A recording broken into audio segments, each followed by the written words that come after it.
खबरों का रुख करते हैं। एक तारीखी दिफाई मुआहदा जो मगरबी एशिया के इर्द गिर्द जियोपॉलिटिक्स को नई शक्ल दे सकता है, अब तकमील के करीब है।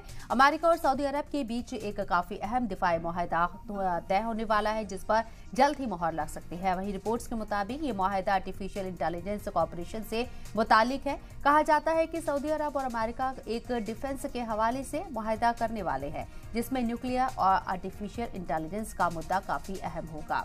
अमेरिका का कहना है कि सऊदी अरब के साथ मुआहदा इजराइल के बगैर मुमकिन नहीं होगा।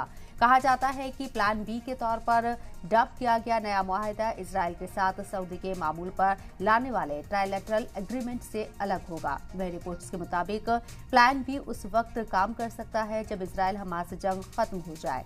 वाज़ेह हो कि सऊदी क्राउन प्रिंस मोहम्मद बिन सलमान और अमेरिकी वज़ीर ख़ारजा एंटनी ब्लिंकन प्लान बी पर तबादला ख्याल कर चुके हैं। दोनों लीडरान के बीच वर्ल्ड इकोनॉमिक फोरम की मीटिंग के दौरान बातचीत भी हुई थी।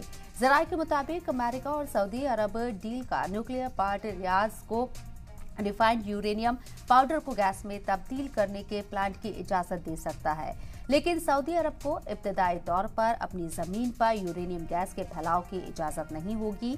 वहीं एग्रीमेंट के तीसरे पार्ट में डेवलपमेंट टूल्स एआई में इस्तेमाल होने वाले कंप्यूटर चिप्स के सऊदी अरब के लिए अमेरिका एक्सपोर्ट कंट्रोल को ढील देना शामिल है। आपको ये भी बता दें कि सऊदी अरब ने चीन के साथ भी माली और एनर्जी के ताल्लुकात कायम किए हैं।